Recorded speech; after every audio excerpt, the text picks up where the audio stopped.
But we are going to dive into the free agency side of things. Obviously, I believe it was like March 3rd is when or March 10th is when the free agency kind of opens up. A little bit of gray area in terms of the non-tampering versus tampering window, but it does seem like everyone. I haven't seen too much. There was some talk about Tom Brady and Kirk Cousins apparently being at the same ski resort, but hey, we can call that coincidence. But anyways, it's been a very interesting start to the offseason. Obviously, the free agency frenzy has somewhat cooled, but just wanted to go through some of these. We are going to start first, just going through kind of our teams. Obviously, Raider Jim, going to be the Vegas Raiders, and myself, the Philadelphia Eagles, but just kind of giving a little rundown of where our teams are sitting just 8 days away from the draft, but at least in terms of the free agency side of things. Raider Jim, I'm going to give you a first bite at the apple. How are things going out there in Vegas when it comes to the free agency side of things? Well, I will tell you, several weeks ago before the NFL season ended, and we were talking about, what's going to happen with the Raiders and, who's going to take the place of Antonio Pierce. And I threw out a couple names and then I said, now, I don't even know what this guy's interest is. I don't know if he even wants to get off the sofa and play football anymore, or coach football anymore. But if you can give me Pete Carroll, I'll go for it. And sure enough, as everybody knows, Pete Carroll is now holding the reins of the Raiders. And already I sense a difference, not just from the front office positions and what's going on. I think the combination of Pete Carroll and Tom Brady, that definitely has winning combination all over it. They got a couple rings. They've won some significant games in their respective careers and histories. And what did he do? He went out, kind of settled the quarterback situation with the Raiders. Who's it going to be? Is it going to be AOC? Is it going to be this guy? Is it going to be uh oh my gosh, and now his name escapes me. The Gardner, that's it, Gardner Minshew, Gardner. Shoe mania. Or what are we going to do? I'll tell you what we're going to do. We're going to bring in Geno Smith. And that's not a bad thing because Geno Smith has already been quoted, on all kinds of papers and periodicals, websites. He said, "Hey, I'll do anything for that guy. I'll run through a wall for that guy because he believed in me when nobody else did." So that right there does something to the mindset of the Raiders. What else have they done? They picked up a safety from Washington, Jeremy Chinn. Oh, I like Jeremy Chinn a lot. And the Raider defense is just terrible. Has been terrible for many, many, many years. And so I like that. Jeremy Chinn, let me tell you what this kid brings to the table. 408 snaps as the safety, 193 snaps in the slot, 287 snaps at the outside linebacker position, and even did 40 snaps on the inside linebacker position.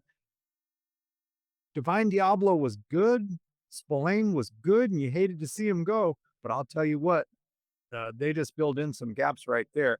They picked up Raheem Mostert at running back, and they need big help in the running game. But let me tell you, he's not the answer. He's not going to be the answer. He's good. He's solid. But with the offensive line, they got to put some attention on that too. They did pick up Alex Cappa. Alex Cappa is a good pickup, or good, continuing on with building the offensive line. You're doing better there for pass protection and opening holes for a running back. I know we're going to talk about draft and who are they going to draft, and the name Ashton Jeanty keeps being out there. That's who they're going to get? That's who they're going to get.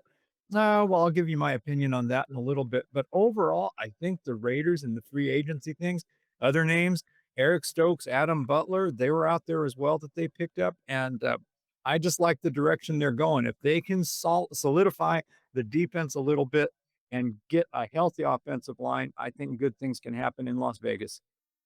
Yeah, I do believe that they're definitely moving in the right direction. I guess my question is, will Pete be there or be on the sideline when it does fully come to fruition? Because I want to say he's 73, or I know he's in his I 70s. think he's older than that. Yeah, so that would be kind of the other part of it, because as you kind of alluded to, there is a lot to build on. And I really do like the Geno Smith signing. Obviously, the familiarity.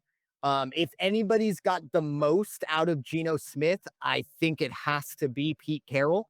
Geno Smith was an afterthought before he went to Seattle, and I mean, 2 years ago had maybe. I mean, I don't know if he won Comeback Player of the Year, but definitely should have an incredible run back.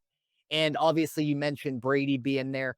I do like the Jeremy Chinn. I've liked Jeremy Chinn for a very, very long time.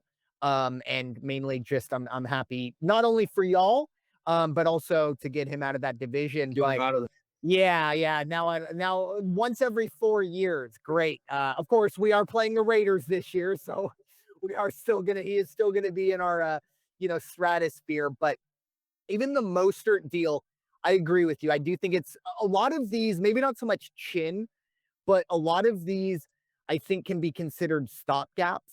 I don't think in 5 years Geno Smith's going to be the starting quarterback. And then yeah, and Raheem Mostert, maybe a year or two. I think if he is getting the bulk of the carries, the Raiders are probably not in a great position. But a lot of the mock drafts I've looked at, and of course we will get to that, is the player you just mentioned. And I think there are a lot of teams that are looking at Jeanty as the main guy, kind of in this free agency, or excuse me, in the draft on the running back side. But Mostert, I think, if for whatever reason the Raiders don't get him, I think there are other ones. I really wanted, I thought Najee Harris going to Oakland, or excuse me, going to Vegas would be really, really good. Now he ends up going to the Chargers, but that's kind of the only real difference maker on the running back side. And even then, you might have to really be drinking some Najee Harris Kool-Aid to believe yeah, that. yeah. But it's going to be interesting because now transitioning to the Eagles, Raider Jim just kind of gave a whole rundown of guys that were brought in. Unfortunately, on the Eagles side of things, they did bring some guys in, but I'll be completely honest with you. I'd have to Google them because there's a lot of very small deals in there. But one very, very key signing was Zach Baun. Zach Baun is back with the Eagles, and he got a great deal. I think everyone's happy.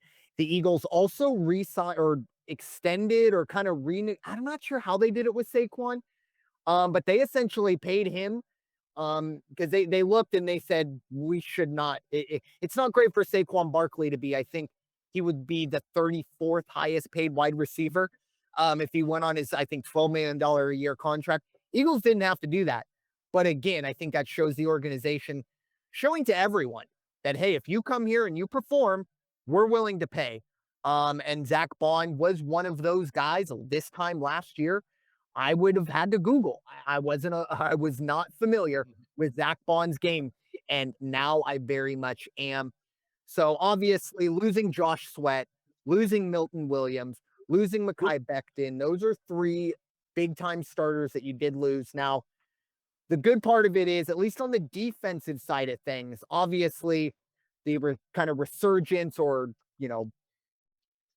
let's say the arrival of Nolan Smith off of the edge for the Eagles, I think will be able to fill in Josh Sweat. Very big shoes to fill, but I do think Nolan Smith will be able to step in. And then on the deep tackle side, I just think this is going to be a bigger opportunity now for Jordan Davis, Jalen Carter, however they want to configure that defensive line. It's not ideal, but every single Super Bowl team, for the most part, has to deal with losing coordinators and then losing players because Josh Sweat, Milton Williams, and Mekhi Becton, or at least the first two, we drafted those guys. So they were making essentially peanuts compared to what they are now. Eventually, those guys got to get paid. And there's this thing in the NFL called the salary cap, and Right. you got to make some choices. And unfortunately, that is what happened now. The good part, if you are an Eagles fan, and obviously it was 72 hours and of just seeing essentially your best players going elsewhere, or at least some of your best players going elsewhere. But the ace up our sleeve, or kind of that extra wild card that we have, is Howie Roseman, and he is going to rebuild. He is going to find ways to get in. Now, one thing that I did read about that was very interesting Maybe one of the best remaining free agents, and we'll get there as well. The Eagles are, most people are believing that Justin Simmons, excuse me, will be heading to the Eagles. However, if reports are to be believed, that deal will not be made official until after the draft. Because if the Eagles do sign Justin Simmons prior to the draft, they lose one of their compensatory picks. Again, kind of the positive of losing those three guys is the Eagles have comp picks out. I mean, I think they have like six picks in the first 80 overall. And if you know anything about Howie, you know what he can do with that. So think they're gonna play it cool with him. Obviously, CJ Gardner Johnson is gone. He's been traded away, and that safety position does probably need to be filled. And it do believe it will be Justin Simmons. But overall, I think if you're an Eagles fan, you still got to feel really good about everything because we are still a very, very good team. And again, we have a whole draft for Howie to do what Howie does. Most people call it the off season. We call it Howie season. And it's just an opportunity for him to go out and, you know, there's not a big surprise when you see TJ Watt put up a cryptic Instagram story of him in a Steelers uniform giving the peace sign. Everyone's freaking out. And then immediately everyone goes, oh, he's going to get traded to the Eagles. Why? Well, it's just because if that's going to happen, well, Howie's going to be at the front of that line and he's probably got something for him. So we'll see. Now, obviously, that's diving deep into the conspiracy theory, tinfoil hat type stuff, and I'm not ready to pull that out just yet.